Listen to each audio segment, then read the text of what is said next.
Good morning, students. Myself is Manoj Modi. Welcome you once again in my English academy channel.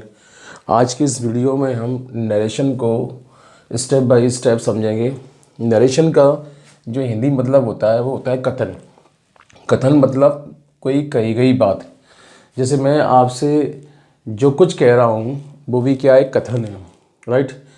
तो कोई कही गई बात को हम कहते हैं इंग्लिश में नरेशन, और इसे हिंदी में आप कथन भी कह सकते हैं, और कथन को इंग्लिश में आप स्टेटमेंट भी कह सकते हैं. तो किसी कही गई बात को हम कथन कहते हैं. कथन यानी कि स्टेटमेंट. और जब भी कोई बात कही जाती है, तो उसे कहने के दो तरीके होते हैं. एक तो होता है डायरेक्ट और एक होता है इनडायरेक्ट. अगर कोई बात आप स्वयं कह रहे हैं किसी से, तो उसे हम बोलते हैं डायरेक्ट स्टेटमेंट. और यदि कोई बात किसी दूसरे के माध्यम से कही जाती है तो उसे हम बोलते हैं इनडायरेक्ट, राइट. जैसे मैं आपसे कह रहा हूँ कि मैं कल आपको टेंस पढ़ाऊँगा, यानी कि मैं स्वयं कह रहा हूँ, तो उसे बोलेंगे डायरेक्ट स्टेटमेंट, राइट. लेकिन यही बात कोई और आकर आपसे कहे कि सर ने ये कहा है कि वह टेंस पढ़ाएंगे, तो ये सेंटेंस कहलाएगा आपका इनडायरेक्ट, राइट. तो कोई बात स्वयं कहना, खुद कहना कहलाता है डायरेक्ट, और किसी और के माध्यम से कोई बात कही जाए तो उसे बोलते हैं इनडायरेक्ट. आप स्टेटमेंट को आप स्पीच भी बोल सकते हैं, राइट. तो यानी कि ये कहलाएगा डायरेक्ट स्पीच और ये कहलाएगा इनडायरेक्ट स्पीच, राइट. रिपीट कर देता हूँ मैं फिर से. नरेशन का हिंदी मतलब होता है कथन. कथन मतलब कोई कही गई बात. कोई बात कहना कहलाता है कथन. और कथन दो तरह के होते हैं, डायरेक्ट या इनडायरेक्ट. आप अपनी बात को स्वयं बोलते हैं तो इसे बोलते हैं डायरेक्ट स्पीच, और आपकी बात को कोई और बोलता है अपने शब्दों में तो इसे कहते हैं इनडायरेक्ट स्पीच, राइट. अब आपको ये याद रखना है कि जब भी कोई बात कही जा रही है, मान लीजिए जब भी कोई बात कही जाएगी, तो यानी कि अगर कोई बात कही गई है तो उस बात को सुनने वाले लोग भी होंगे, राइट. अगर कोई बात मान लीजिए मैं आपसे कह रहा हूँ तो सुनने वाले लोग भी उसमें होंगे, यानी कि एक कहने वाला होगा और एक सुनने वाला होगा. और जब कोई बात कही जाती है तो किसी के बारे में कही जाती है, तो यानी कि इसमें एक तीसरी चीज़ और भी है कि बात किसके बारे में की जा रही है, किसके बारे में हो रही है, राइट. तो कथन में तीन चीज़ें होती हैं. एक होता है कहने वाला, यानी कि कही गई बात, कहने वाला यानी कि, और दूसरा होता है इसमें सुनने वाला, राइट. एक होता है इसमें कहने वाला, दूसरा होता है सुनने वाला, और तीसरा जिसके बारे में हम बात कर रहे हैं. तो इस कहने वाले को इंग्लिश में हम बोलते हैं फर्स्ट पर्सन, राइट. और इस सुनने वाले को इंग्लिश में हम बोलते हैं सेकंड पर्सन, राइट. और जिसके बारे में बात हो रही है उसको हम बोलते हैं थर्ड पर्सन. तो नरेशन के अंदर आपको फर्स्ट पर्सन, सेकंड पर्सन और थर्ड पर्सन को भी समझना होगा. फर्स्ट पर्सन मतलब कहने वाला, यानी कि बोलने वाला, यानी कि स्पीकर, जो कि होता है आई और वी. फॉर एग्जाम्पल, जैसे मैं आपसे कह रहा हूँ तो मैं मतलब आई, राइट. और आप सुन रहे हैं मेरी बात को, यानी कि आप हो गए यू, राइट, यानी कि सेकंड पर्सन.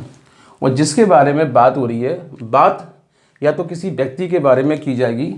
अगर किसी व्यक्ति यानी कि अगर वो आदमी के बारे में बात की जा रही है, मेल के बारे में, तो वो ही होगा. और यदि वो महिला के बारे में बात होगी तो वो शी होगा. और यदि किसी नॉन लिविंग यानी निर्जीव ऑब्जेक्ट की बात होगी तो वो इट होगा, और यदि वो बहुत सारे लोग होंगे तो उनके लिए क्या होगा, दे होगा, चाहे वो लिविंग हो या नॉन लिविंग।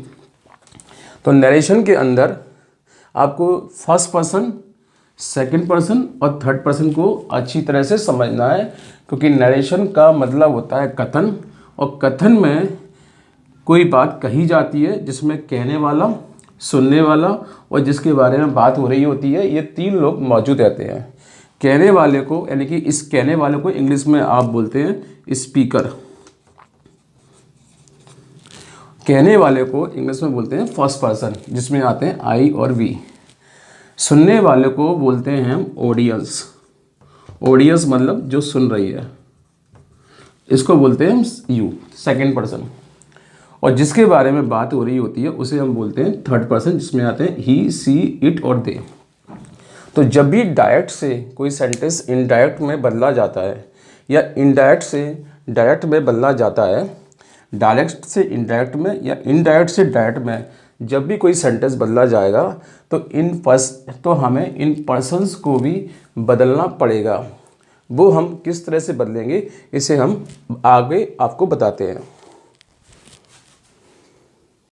आगे आप समझ लीजिए कि जैसा कि मैंने आपको बताया था, नरेशन मतलब कथन, और कथन दो तरह के होंगे, डायरेक्ट या फिर इनडायरेक्ट। नरेशन को आप कथन बोलते हैं, कथन मतलब स्पीच, यानी कि कोई सेंटेंस जब भी डायरेक्ट में या इनडायरेक्ट में दिया होगा तो आप किस तरह से उसे आइडेंटिफाई करेंगे, मतलब किस तरह से ये पता करेंगे कि वो डायरेक्ट है या इनडायरेक्ट है। तो जब भी कोई सेंटेंस डायरेक्ट होगा तो उसमें इन्वर्टेड कॉमा का यूज़ किया जाएगा, राइट। और जब भी कोई सेंटेंस इनडायरेक्ट होगा तो उसमें ये इन्वर्टेड कॉमा नहीं रहेगा। तो बहुत सिंपल सा तरीका है ये समझने के लिए कि कौन सा सेंटेंस डायरेक्ट है और कौन सा सेंटेंस इनडायरेक्ट है। अगर सेंटेंस में इन्वर्टेड कॉमा लगा हुआ है तो वो सेंटेंस डायरेक्ट है, और उस सेंटेंस में अगर इन्वर्टेड कॉमा नहीं है तो वो सेंटेंस इनडायरेक्ट है। क्योंकि एग्जाम में सेंटेंस को डायरेक्ट से इनडायरेक्ट में बदलने के लिए भी कहा जाता है और इनडायरेक्ट से डायरेक्ट में बदलने को भी कहा जाता है। तो जब सेंटेंस हमारे सामने हो और हमसे ये कहा जाए कि चेंज इनटू नरेशन, इसका मतलब ये है कि दिए गए सेंटेंस को आपको कन्वर्ट करना है किसमें, कथन में, और उस कथन को आपको देखना है कि वो डायरेक्ट है या इनडायरेक्ट। अगर वो डायरेक्ट है तो इनडायरेक्ट में बदल दीजिए, इनडायरेक्ट है तो डायरेक्ट में बदल दीजिए। तो जैसा कि मैंने बताया, जब भी सेंटेंस में इन्वर्टेड कॉमा लगा होगा तो उस सेंटेंस को हम बोलेंगे डायरेक्ट, और जिस सेंटेंस में इन्वर्टेड कॉमा नहीं होगा उसे बोलेंगे इनडायरेक्ट। ये तो सिंपल तरीका है पहचानने का। अब डायरेक्ट सेंटेंस में, जिस सेंटेंस में चाहे सेंटेंस डायरेक्ट हो या इनडायरेक्ट, आपको ये भी समझना है कि दोनों में दो सेंटेंस होंगे, जैसे सेंटेंस नंबर 1 और सेंटेंस नंबर 2। चाहे सेंटेंस डायरेक्ट हो चाहे इनडायरेक्ट हो, दोनों में दो सेंटेंस होंगे, सेंटेंस नंबर 1, सेंटेंस नंबर 2। आप देखेंगे डायरेक्ट में भी 2 सेंटेंस है और इनडायरेक्ट में भी 2 सेंटेंस है, लेकिन उनमें थोड़ा सा डिफरेंस है, वो डिफरेंस हमें समझना है। सबसे पहले हम बात करते हैं डायरेक्ट की। तो डायरेक्ट सेंटेंस जब भी दिया होगा तो जिस सेंटेंस में इन्वर्टेड कॉमा लगा होगा उसे हम बोलेंगे रिपोर्टेड स्पीच, यानी कि RS, राइट। और जिस सेंटेंस में इन्वर्टेड कॉमा नहीं होगा उसे हम बोलेंगे रिपोर्टेड वर्ब, राइट, यानी कि शॉर्टकट में इसे आप कह सकते हैं RV। तो बहुत सिंपल सा तरीका है ये समझने का कि रिपोर्टेड स्पीच क्या है और रिपोर्टिंग वर्ब क्या है। तो जिस सेंटेंस में इन्वर्टेड कॉमा लगा हो वो रिपोर्टेड स्पीच है, और जिस सेंटेंस में इन्वर्टेड कॉमा नहीं हो वो रिपोर्टिंग वर्ब है। रिपोर्टेड स्पीच का मतलब होता है रिपोर्टेड वर्ब का मतलब होता है यानी कि आरवी का किसने किससे कहा, किसने किससे कहा। और रिपोर्टेड स्पीच का मतलब होता है क्या कहा, राइट।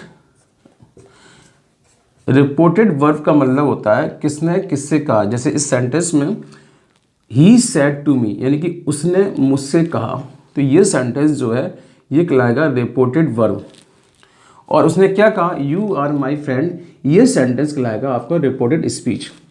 तो रिपोर्टेड वर्ब का मतलब है किसने किससे कहा और रिपोर्टेड स्पीच का मतलब होता है क्या कहा, राइट। तो आपको ये समझना है कि जब भी कोई सेंटेंस अगर डायरेक्ट दिया हो तो जिस सेंटेंस में इन्वर्टेड कॉमा लगा हो यानी कि जो सेंटेंस इन्वर्टेड कॉमा के भीतर हो उसे हम बोलेंगे रिपोर्टेड स्पीच, और जो सेंटेंस इन्वर्टेड कॉमा से बाहर हो उसे हम बोलेंगे रिपोर्टिंग वर्ब, राइट।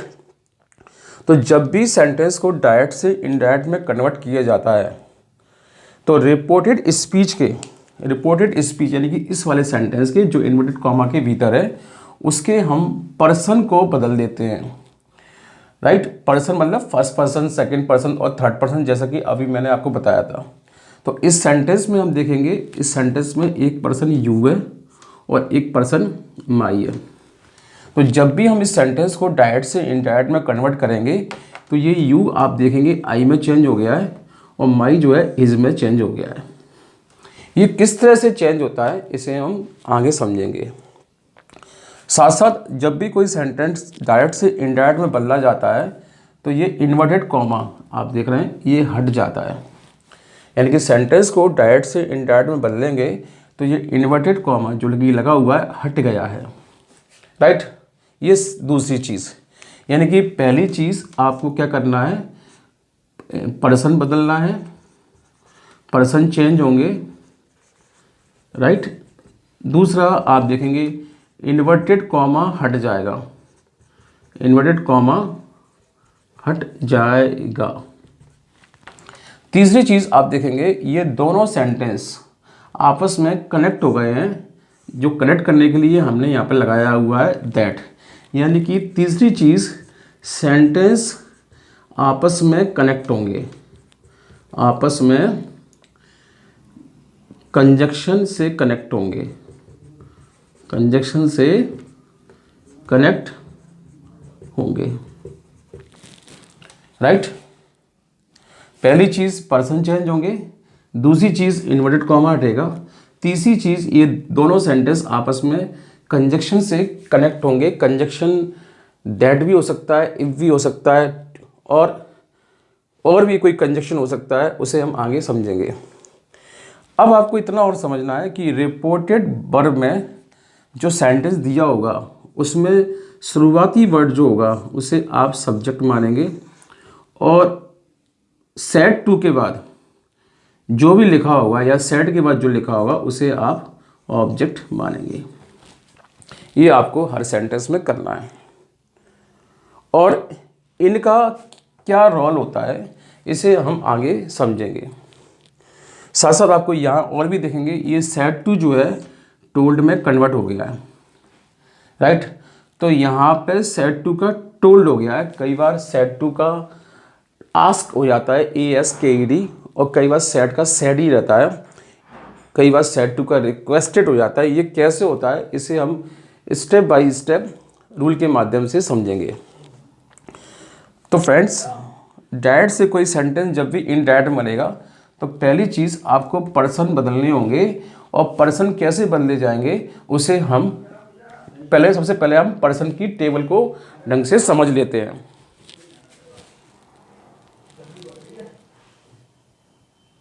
अब हम पर्सन को समझ लेते हैं।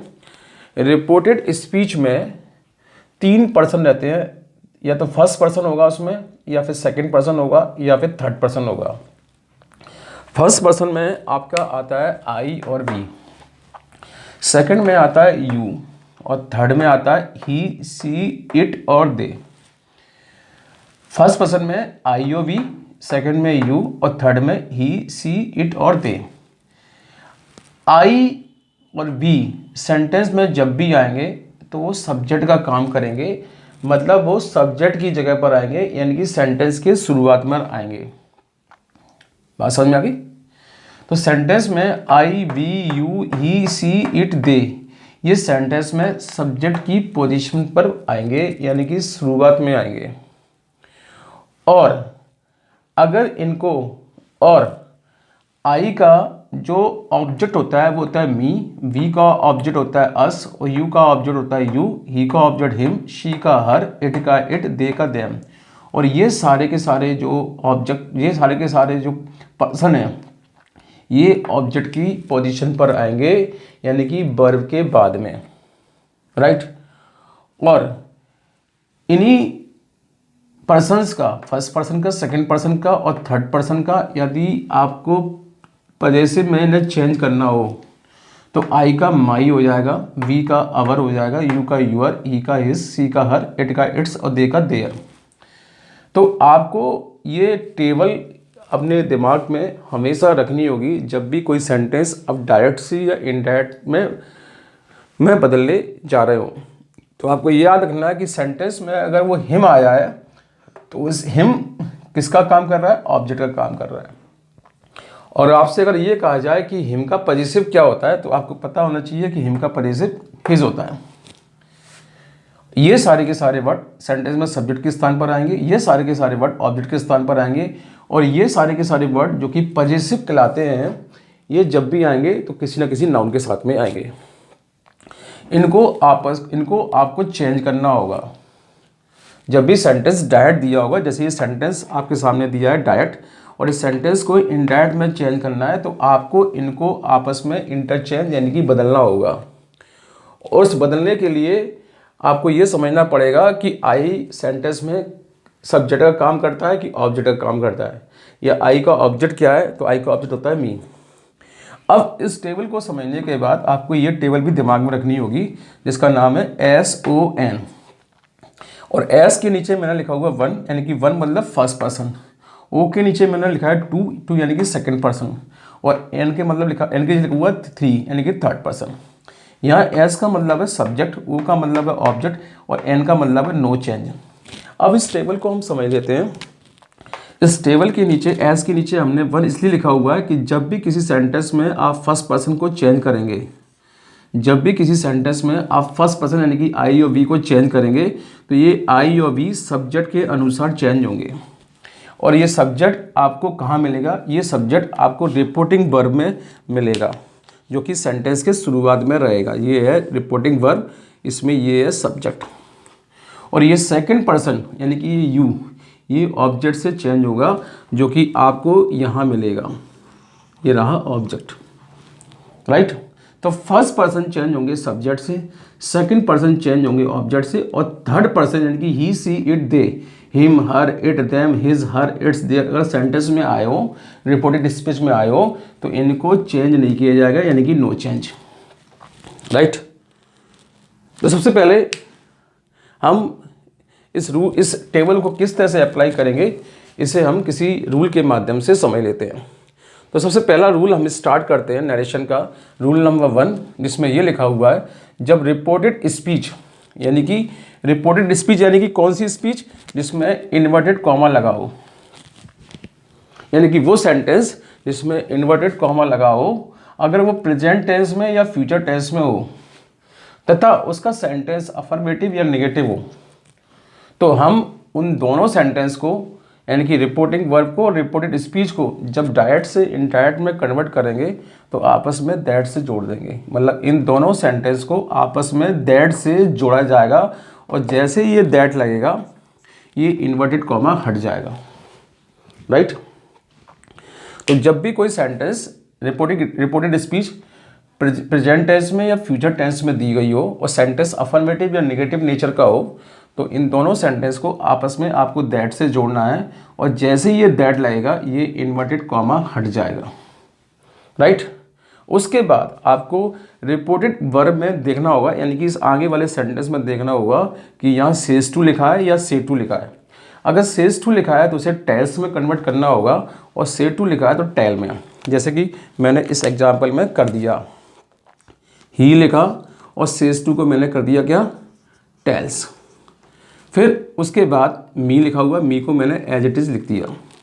और जैसा कि मैंने बताया था, इन दोनों सेंटेंस को आपस में आप दैट से जोड़ेंगे, और जैसे ही ये दैट लगेगा ये इन्वर्टेड कॉमा हट जाएगा। अब इतना करने के बाद आपको ये देखना होगा कि ये सेंटेंस किस टेंस में है। तो हमें आपको ये याद रखना है कि रूल नंबर 1 में अगर रिपोर्टेड स्पीच प्रेजेंट में और फ्यूचर में हो तो हमें क्या करना है, आपको ये याद रखना है कि रिपोर्टिंग वर्ब में क्या लिखा हुआ है। तो रिपोर्टिंग वर्ब में आप देखेंगे कि रिपोर्टिंग वर्ब में देखेंगे सेज टू लिखा हुआ है और से टू लिखा हुआ है। तो सेज टू को आप टेल्स में कर देंगे, से टू लिखा हो तो टेल में कर देंगे। इन केस अगर यहाँ पे सेड टू लिखा होता, सेड टू लिखा होता तो हम रूल नंबर 2 को हम अप्लाई करेंगे। रूल नंबर 2 हम आगे समझेंगे। आपको ये याद रखना है, अगर रिपोर्टेड वर्ब में सेज टू या से टू लिखा हो तो सेज टू को टेल्स में कन्वर्ट करना है और से टू को टेल में कन्वर्ट करना है। और कन्वर्ट करने के साथ साथ आपको ये याद रखना कि रिपोर्टेड स्पीच का टेंस चेंज नहीं होगा, यानी कि ये प्रेजेंट कंटिन्यूअस में है तो प्रेजेंट कंटिन्यूअस में ही रहेगा। लेकिन क्या चीज़ चेंज होगी, सिर्फ पर्सन चेंज होगा और हेल्पिंग वर्ब चेंज होगी। तो सबसे पहले हम देख लेते हैं इस सेंटेंस में कौन सा पर्सन दिया हुआ है। तो इस सेंटेंस में हम देखेंगे, इसमें पूरे सेंटेंस में केवल एक ही पर्सन दिया हुआ है, वो है यू आर, यू आर। अब इस यू आर को मैंने सर्किल कर लिया, सर्किल में ले लिया। अब हमें इस यू आर को देखना है इस टेबल में और देख के पता करना है ये कौन सा पर्सन है। तो आप देखेंगे यू आर ये लिखा हुआ YOUR, ये यहाँ लिखा हुआ और इसके सामने लिखा हुआ 2, यानी कि ये सेकंड पर्सन है, राइट। अब इतना करने के बाद आपको ये टेबल देखनी है।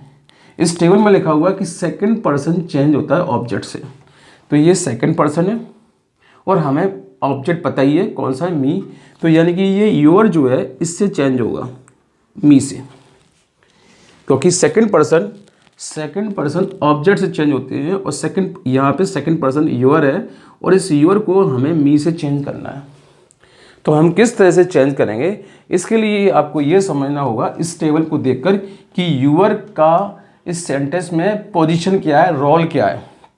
तो हम देखेंगे इस टेबल में यूअर YOUR ये पजेसिव है, यूअर पजेसिव है, यानी कि ये पजेसिव है।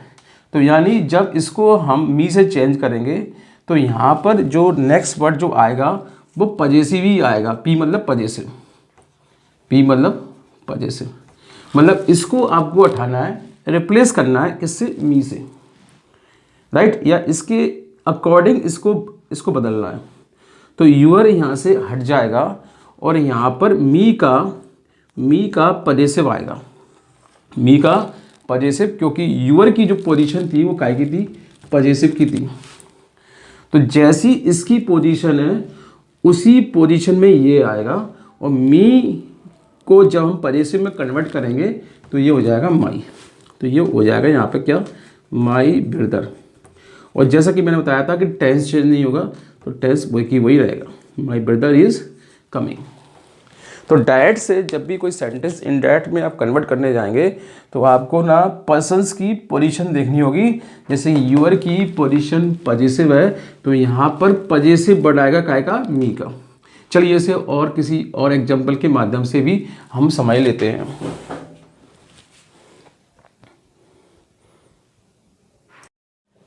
चलिए एग्जाम्पल नंबर 2 और एग्जाम्पल नंबर 3 और एग्जाम्पल नंबर 4 को हम इस टेबल के माध्यम से समझने की कोशिश करते हैं।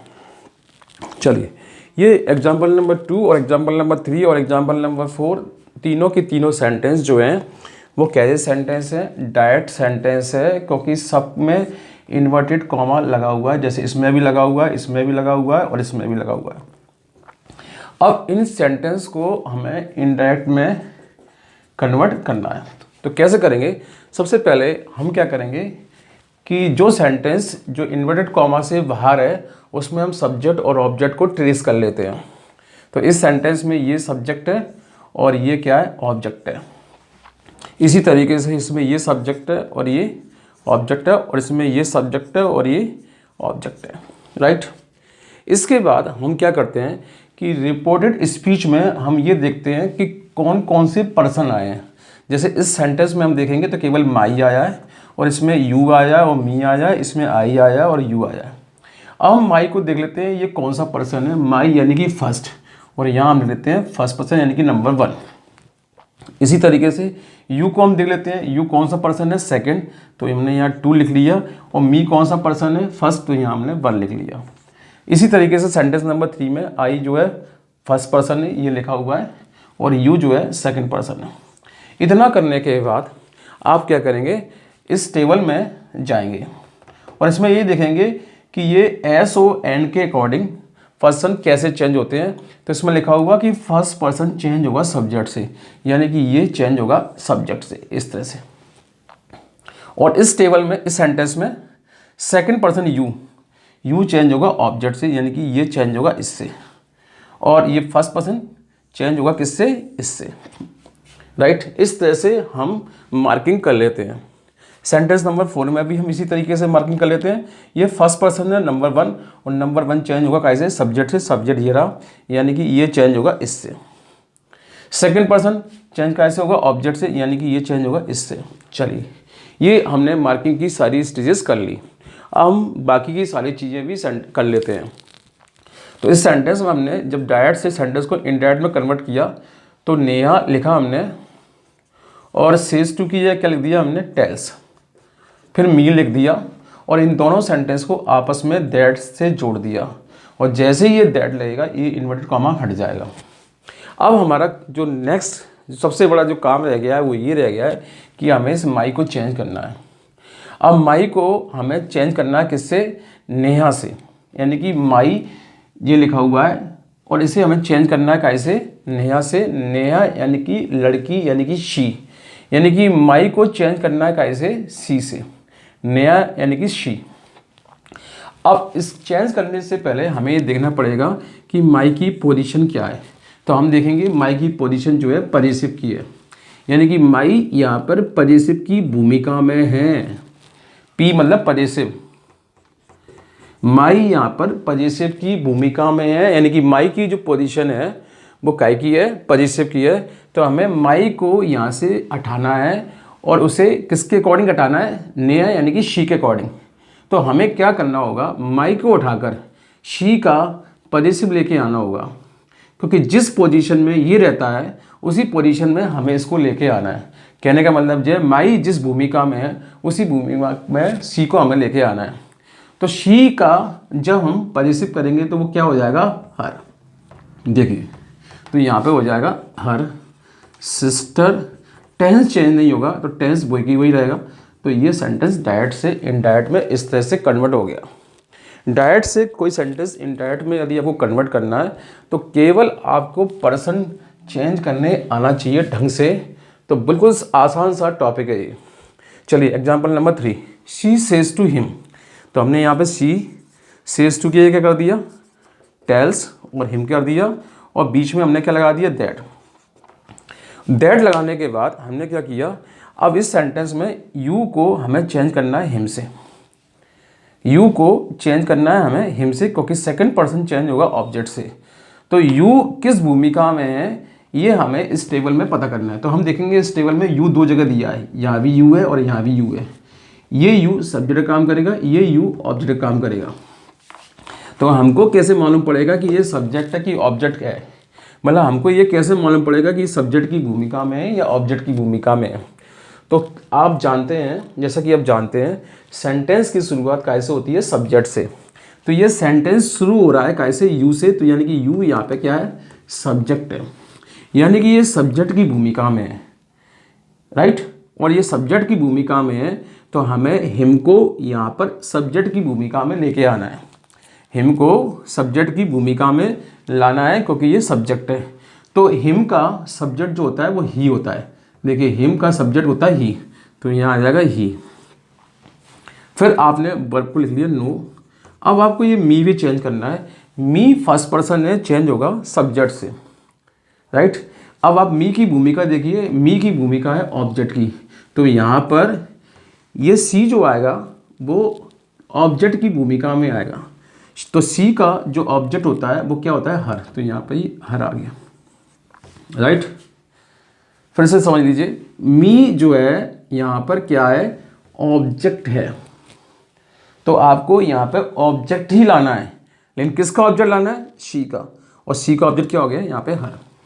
अब इसमें इस सेंटेंस में एक चीज़ की कमी और रह गई, वो आप देखेंगे क्या, कि जैसे कि मैंने बताया था कि जब डायरेक्ट से इनडायरेक्ट में हम चेंज करेंगे और सेज टू लिखा होगा तो टेंस चेंज नहीं होगा। तो हमने यहाँ टेंस चेंज नहीं किया है, टेंस वही की वही है। लेकिन आपको याद होगा कि प्रेजेंट इंडेफिनिट टेंस में ये जो सेंटेंस है प्रेजेंट इंडेफिनिट में लिखा गया है। और प्रेजेंट इंडेफिनिट में जब सब्जेक्ट आपका प्लूरल होता है, बहुवचन होता है, तो बर में एस ओ यस नहीं लगाते। लेकिन जैसे ही सब्जेक्ट सिंगुलर हो जाएगा तो बर में आपको एस ओ यस लगाना होगा। तो यू जो है ई में, ही में कन्वर्ट हो गया है, यानी कि सिंगुलर में कन्वर्ट हो गया है, इसलिए इस बर में हमें यहाँ पे क्या लगाना पड़ेगा, एस। ही नोज हर, इतना हमें और करना होगा। चलिए example number 4, she says to him I know you. अब हमने क्या किया, सी लिखा है यहाँ पे, सेज टू को हमने क्या कर दिया यहाँ पे, टेल्स कर दिया, हिम कर दिया, बीच में दैट लगा दिया। अब इस आई को हम चेंज कर रहे हैं कैसे, फर्स्ट पर्सन में चेंज कर रहे हैं सी से। आई को हमें चेंज करना है कैसे, सी से। तो हमें आई की भूमिका को समझना होगा। तो हम देखेंगे आई जो है सब्जेक्ट की भूमिका में है, तो यहाँ पे सब्जेक्ट ही आएगा। और सब्जेक्ट काय का आएगा, सी का। और सी का सब्जेक्ट सी होता है, क्योंकि सी सब्जेक्ट का ही काम करता है। तो यहाँ पे आ जाएगा शी। नो की जगह नो लिखा है आपने। अब आपको ये यू चेंज करना है, जो कि सेकंड पर्सन है हिम के अकॉर्डिंग। तो आपको यू को समझना पड़ेगा, यू किस पोजीशन में है सेंटेंस में। जैसे कि थोड़ी देर पहले मैंने बताया था, यू की पोजीशन 2 रहती है, सब्जेक्ट की या ऑब्जेक्ट की। अगर वो सेंटेंस के शुरुआत में है तो वो सब्जेक्ट है, और सेंटेंस में वो वर्ब के बाद में है, जैसे कि सेंटेंस में, तो ये ऑब्जेक्ट की भूमिका में है। तो आपको यहाँ पर ऑब्जेक्ट लेके आना है, और ऑब्जेक्ट काय का लेके आना है, हिम का। हिम का आपको ऑब्जेक्ट लेके आना है, और हिम का ऑब्जेक्ट हिम ही रहता है, देखिए आप, राइट। तो यहाँ पे क्या आ जाएगा, हिम, राइट। तो जब भी सेंटेंस को डायरेक्ट से इनडायरेक्ट में जब आप कन्वर्ट करेंगे, तो इनडायरेक्ट सेंटेंस में रिपोर्टेड स्पीच में आपको देखना होगा कि पर्सन किस भूमिका में है, और जिस भूमिका में वो होता है उसी भूमिका में आपको वहाँ पर सब्जेक्ट व ऑब्जेक्ट के अकॉर्डिंग पर्सन को वहाँ पर रखना है। चलिए हम और भी एग्जाम्पल इसके आगे देखते हैं। हम बात करते हैं एग्जाम्पल नंबर 5 और एग्जाम्पल नंबर 6 की। वैसे ये दोनों सेंटेंस डायरेक्ट सेंटेंस है, और इन्हें हमें इनडायरेक्ट में कन्वर्ट करना है। तो सबसे पहले हम मार्क कर लेते हैं, ये सब्जेक्ट है, ये ऑब्जेक्ट है, और इस सेंटेंस में इट जो है थर्ड पर्सन है। देखिए इट थर्ड पर्सन है। और इस सेंटेंस में माई फ्रेंड ये सब्जेक्ट है, जो कि लड़का या लड़की यानी कि ही और शी कोई भी हो सकता है। मी यहाँ पर ऑब्जेक्ट है, और शी यहाँ पर क्या है, थर्ड पर्सन है। तो जैसा कि मैंने आपको बताया था कि जब भी किसी सेंटेंस को डायरेक्ट से इनडायरेक्ट में कन्वर्ट करेंगे तो थर्ड पर्सन, ये लिखा हुआ थर्ड पर्सन चेंज नहीं होते, यानी कि नो चेंज, यानी कि ये बदले नहीं जाएंगे। तो इट का इट ही रहेगा और शी का सी रहेगा। बाकी की सारी चीज़ें हमें करनी होंगी। जैसे क्या करना होगा, हमें ही लिखा हमने, सेज टू का हमने क्या लिख दिया यहाँ पे, टेल्स मी, और इन दोनों सेंटेंस को आपस में दैट से कनेक्ट कर दिया, दैट, और इट की जगह इट ही लिखा। टेंस चेंज नहीं होगा, तो वही की वही टेंस रहेगा, इट इज़, और पीछे वाला वर्ड वैसे ही वैसा, it is dark as it is. इसी तरीके से हमने लिखा my friend tells me that लगाया, और सी थर्ड पर्सन है तो चेंज नहीं होगा, सी का शी रहेगा। टेंस चेंज नहीं होगा तो ये टेंस वैसे की वैसा आ जाएगा, राइट। तो इस तरीके से हम जब भी रिपोर्टेड स्पीच में थर्ड पर्सन दिया होगा तो उसे हम चेंज नहीं करेंगे। अब आगे के एग्जाम्पल में हम ये समझ लेते हैं कि मान लीजिए रिपोर्टेड वर्ब में अगर आपको ऑब्जेक्ट नहीं दिया हो तो आप किस तरीके से सेंटेंस को डायरेक्ट से इनडायरेक्ट में कन्वर्ट करेंगे। तो अगर किसी सेंटेंस को डायरेक्ट से इनडायरेक्ट में कन्वर्ट करना हो और रिपोर्टेड वर्ब में, यानी कि जो सेंटेंस जो कि इन्वर्टेड कॉमा से बाहर है उसमें यदि ऑब्जेक्ट नहीं दिया हो, जैसे इस सेंटेंस में देखेंगे ऑब्जेक्ट नहीं दिया है, केवल सब्जेक्ट दिया है, ऑब्जेक्ट नहीं है। इसमें भी सब्जेक्ट दिया है और ऑब्जेक्ट नहीं है। तो अगर सेंटेंस में ऑब्जेक्ट नहीं दिया हो और हमें ऑब्जेक्ट की आवश्यकता भी ना हो, तो फिर सेज का आपको, जब आप सेज को कन्वर्ट करने जाएंगे तो सेज का सेज ही रहेगा। लेकिन अगर आपको सेंटेंस में ऑब्जेक्ट की आवश्यकता महसूस हो रही है और ऑब्जेक्ट नहीं दिया है तो फिर सेज को आपको कन्वर्ट करना पड़ेगा काय में, टेंस में, राइट। कैसे, चलिए इसे एग्जांपल से समझ लेते हैं। जैसे फर्स्ट एग्जांपल है he says I am Ram, और इस सेंटेंस को डायरेक्ट से इनडायरेक्ट में बदलना है। हमने यहाँ लिख लिया सब्जेक्ट, और रिपोर्टेड स्पीच में हमने देखा कौन सा पर्सन दिया है, हमने दिया यहाँ पे आई दिया हुआ है जो कि फर्स्ट पर्सन है। और फर्स्ट पर्सन चेंज जो होता है वो किससे होता है, सब्जेक्ट से, तो हमें इसे इससे चेंज करना है। तो हमने लिखा ही सेज, राइट, और दैट लगाया, और आई को हमने चेंज कर दिया ही से। आई जो है यहाँ सब्जेक्ट के स्थान पर है, आई सब्जेक्ट के स्थान पर है तो यहाँ पे सब्जेक्ट ही आएगा, और ही का सब्जेक्ट ही होता है तो ये ही आ गया। अब ही के अकॉर्डिंग यहाँ पर एम नहीं आएगा, ही के अकॉर्डिंग इज आएगा। टेंस नहीं चेंज करना है आपको, हेल्पिंग वर्ब चेंज कर सकते हैं इसके अकॉर्डिंग। तो आप इस सेंटेंस में देखेंगे हमने सेज को सेज ही लिखा है, सेज को ना टेल्स नहीं किया हमने। क्यों नहीं किया, क्योंकि हमें इस सेंटेंस में ऑब्जेक्ट की आवश्यकता है ही नहीं, राइट। ऑब्जेक्ट दिया नहीं है और ऑब्जेक्ट की हमें आवश्यकता भी नहीं है। लेकिन नीचे के सेंटेंस में हम सेज को टेल्स में कन्वर्ट करेंगे। क्यों कन्वर्ट करेंगे, उसके पीछे आप कारण समझिए। ही टेल्स दैट, सेज को हमने टेल्स में कन्वर्ट कर दिया। क्यों कर दिया, क्योंकि हम इस सेंटेंस में देखेंगे कि इस सेंटेंस में रिपोर्टेड स्पीच में हमारा जो पर्सन है वो सेकंड पर्सन कौन है, यू है, और यू को हमें बदलना है। और सेकंड पर्सन हम जानते हैं ऑब्जेक्ट के अकॉर्डिंग बदला जाता है, और इस सेंटेंस में ऑब्जेक्ट नहीं है, राइट। और इस सेंटेंस में ऑब्जेक्ट नहीं है तो हम इसे कैसे चेंज करेंगे, तो हम इस सेंटेंस में प्रिज्यूम यानी कि एज्यूम कर लेते हैं कि इस सेंटेंस में ऑब्जेक्ट जो है मी है। हमने मान लिया, सोच लिया मन में कि इस सेंटेंस में ऑब्जेक्ट जो है मी है, और इस यू को हम मी के अकॉर्डिंग चेंज करेंगे। और यू यहाँ पर सब्जेक्ट के स्थान पर है, यू जो है यहाँ पर सब्जेक्ट के स्थान पर है, तो मी का जो हमें सब्जेक्ट बनाना होगा तो वो क्या बनेगा, आई। तो यहाँ पर आ जाएगा आई, और ये आई के अकॉर्डिंग यहाँ पे आर नहीं आएगा, आई के अकॉर्डिंग क्या आएगा यहाँ पे एम, तो आई एम राम।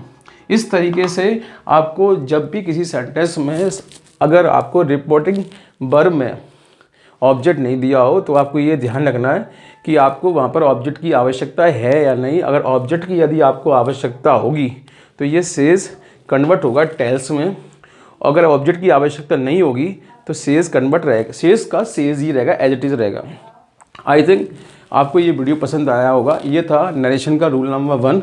आगे की वीडियो में हम रूल नंबर 2 को पढ़ेंगे स्टेप बाय स्टेप। अगर मेरा आपको ये वीडियो पसंद आया हो तो इस वीडियो को पसंद लाइक कीजिए, चैनल पर नए हैं तो चैनल को सब्सक्राइब जरूर कीजिए, और अपने ज़्यादा से ज़्यादा फ्रेंड्स को इस चैनल के बारे में बताइए, उन्हें शेयर कीजिए। Thanks for joining us.